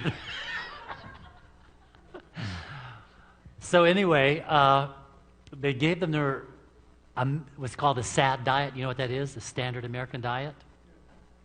I'll give you the list of the food that they ground up and put into pellets. And it says here, hot dog with mustard and pickle relish. This is loaded with excitotoxins. This is going to rev your engine up out of control. And then they gave them soft drink, apple pie, which has Synagen in it. Do you know what Synagen is? It's in every apple pie in this country. No, cinnamon. I did. Ellen White talks about cinnamon several times, and it's never good. She talks about vinegar several times. It's never good. That's why I use lemon, lime, or pineapple juice instead of vinegar in the foods that require vinegar. Like my salad dressings, lemon, lime, pineapple. Any combination, you can put two of them together, one of them, all three of them. It's great. So anyway, apple pie, spaghetti meatballs, French bread, green beans, chopped salad. Now, they had to give them some greens, or the experiment would have finished right away. They would have died. So they gave them some green beans, some chopped salad, and then some candy bars and some cookies, which you would find in most American homes. And in a short period of time, on this food that is low in nutrition but high in stimulants, all of them were drinking the alcohol. None of them wanted the water anymore. Because once you push that stimulation button, you need more stimulation and you need stronger stimulation. That's how stimulation works. God does not want us to live on that kind of a program.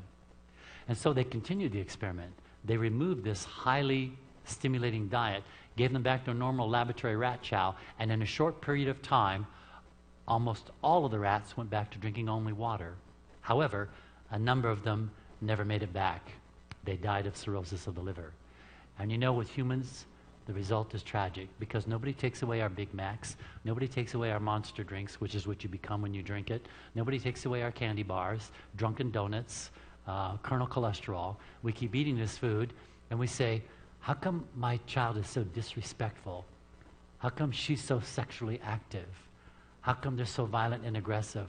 Why can't they stay awake and study their homework?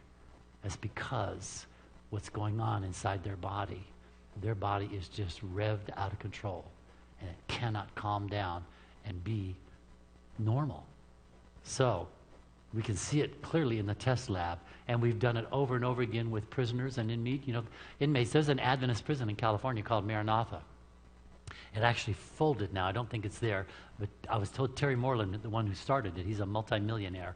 He wanted to prove that a vegan prison would get better results. And 75% of the inmates who go to the Maranatha Adventist prison, which is a vegan prison, and there's no television there, and they have an exercise area, 75% of the inmates, after they get out of there, never go back to prison again. You know, in the regular system, 75% go back. It's called repeat offenders. But not so, and there was a 2-year waiting list. The inmates were signing up to go to that prison so that they could get out and stay out. We know how to do it. But you know what? The prison system is big business. It costs over $10,000 to keep somebody in prison a year. I imagine it's twice that now. You could send them to Harvard for that. But oh no. What happens is they go into prison, they learn how to do other tricky things, and then they try them again when they get out, and they get caught again, and they go back again. So if you don't change your lifestyle, you're like the dog returning to his own vomit, and it'll never work. It'll never work. So if you tell me, well, Paul, I'm just not convicted that I need to get to bed by 9 o'clock. I'm not convicted that 8 glasses of water is going to do anything for me. I'm not convicted I should eat a salad a week. No, you should eat a salad a day. But if you tell me I'm not convicted on that, first thing I'm going to ask you is, well, do you pray about it? Well, no, I don't want to pray about it, because if I pray about it, I may have to change, and I don't want to change. Well, listen, do you study? Show yourself approved unto God, a man rightly dividing the word of truth. Well, I don't want to learn the facts, because if I learn the facts, I may have to change, and I don't want to change. Would you talk to other people about it? I've talked to federal meat inspectors personally, one-on-one. Every federal meat inspector I've talked to is a vegetarian. Every one of them. They will not allow meat in their house. They will not allow their children to eat meat, because they said, we know what gets cleared by the FDA. It's called fit for human consumption. You would have a fit if you knew what you were consuming. But I don't have enough time to tell you all those nightmare stories. I'd just like what Paul McCartney of the Beatles said. If all slaughterhouses were made of glass, everyone would be a vegetarian. Yeah, that's why his wife, Linda McCartney, created a line of vegetarian foods. They actually created that whole business there to help improve that. So if you tell me, I don't want to pray about it, I don't want to study about it, blah, blah, blah, I don't want to talk to anybody about it, your problem is that you're not convicted. Your problem is you're not converted. That's your problem. Because a converted person is going to pray about everything they watch, listen, wear, eat, drink. They're going to study and find out what's going to happen, what's going to be the result, where it came from, what it's about. You know, most people don't study about music. They just say, oh, I like it. Well, music has three distinct components. It has harmony, melody, and rhythm. And if you don't understand those 3 components and how they work, you may be listening to Satan's music. And it's happening in our Seventh-day Adventist churches in this very area. That's a fact. I know. I've heard. I've watched them on their church websites. They should be ashamed of the demons that are dancing in those aisles, because they're invited. They're allowed to come in. Ellen White says in Volume 5 of the Testimonies, because of the lack of dress and deportment, God has turned his face away from those assembled to worship him. Now, if God turns his face away, who comes in the vacuum? Demons. That's right. I'm not giving you some kind of big, strange story. I'm telling you, this is absolutely what's going on. And I would fear to step foot in that church, because I saw what they do on YouTube. I know what you're doing. I checked all of you churches out, and you had a good one. You were in the top 5. Absolutely. Yes, I was impressed. I said, I want to go to this church. Yes. And so anyway, if you don't pay attention to these things, the devil's got you. Because the devil works wonderfully with ignorance, but he does not work with wisdom and truth and understanding. He can't take you down. He can't beat you. But if you refuse to learn, if you refuse to study, show yourself approved unto God, I'm not convicted on that. Those people at that happy clappy church, they're not convicted there's anything wrong with that music. Why? They haven't studied it. And by the way, Scott Ritzma is coming to this area. He's going to be at the Upward Church in November.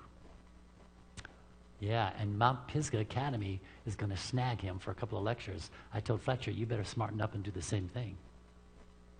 Every one of our academy kids should be required attendance to understand music and the movie industry. They don't understand it, and they think it's okay.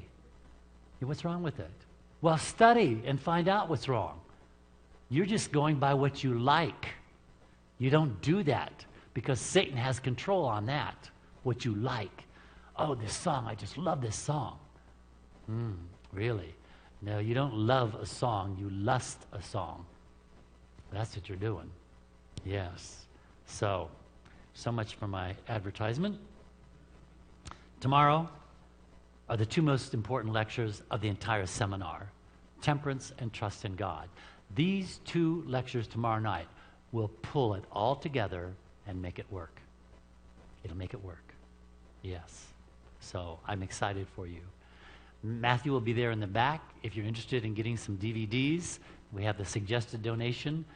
This helps me to put food on my table and helps me to, some countries can't afford plane tickets. And so if I get money ahead, then I go to these third world countries and lecture for them also, because they have all the American music, they have the American movies, so it's just square one again with them. It's not like, oh, must be a lot easier there. No. We're everywhere. I think there's only 2 or 3 countries in the world that doesn't have a McDonald's. Did you know that? Yeah. And I think one of them is a Muslim, and that's why they don't allow it. Yeah. So, anyway, thank you so much for this time and the opportunity for having you tomorrow night. Yes, question?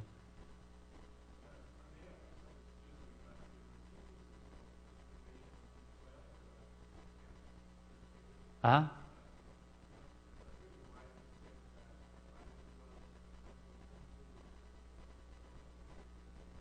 The pill. Yeah.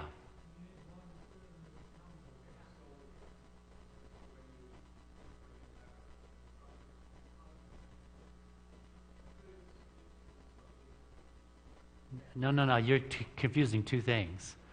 B12 forms on the tongue while you sleep. Okay. Brush your tongue and your teeth. You swallow that, you have B12. Another source of B12 is the pill that goes under the tongue and dissolves there. The body will absorb it that way. It won't absorb it if you swallow the pill. Okay? Brush your teeth and your tongue. Yeah, you swallow the saliva. No. For some reason, it knows its own. The pill is a foreign substance. And so when it gets in there, they decide whether to attack it or accept it. But if it's your saliva, it's going to accept it. Yes.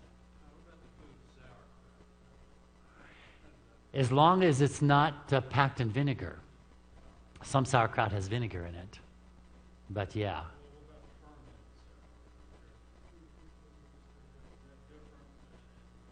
Well, I'll let Matthew answer that for you. It's got to be done right. I've been to Germany where they make lots of sauerkraut. Yeah. It's actually easier to digest than cabbage raw. It is.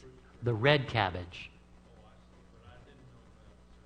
Yeah, it's easy to digest, but you can talk to Matthew about it a little more if you'd like. All right, any other questions? Hi, sweetie. Honey is a concentrated food, so you shouldn't be taking it all the time.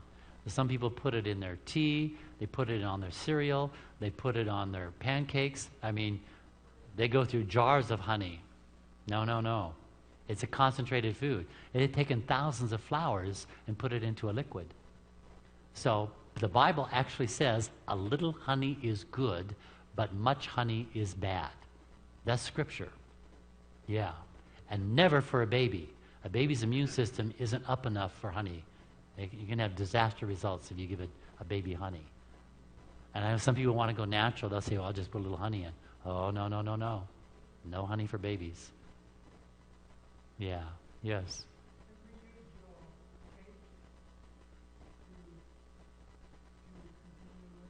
Absolutely.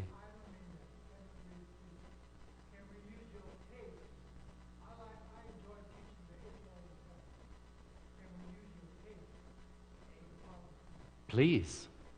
Absolutely. Yeah. Be fruitful and multiply. Well, if you make 100 copies, you should probably send me a nickel.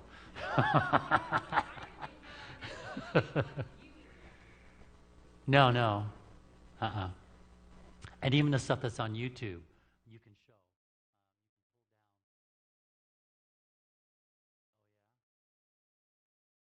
I've never watched them. Yeah, it embarrasses me. I don't like watching them. I'm told there's like 50 of them on YouTube. Yeah,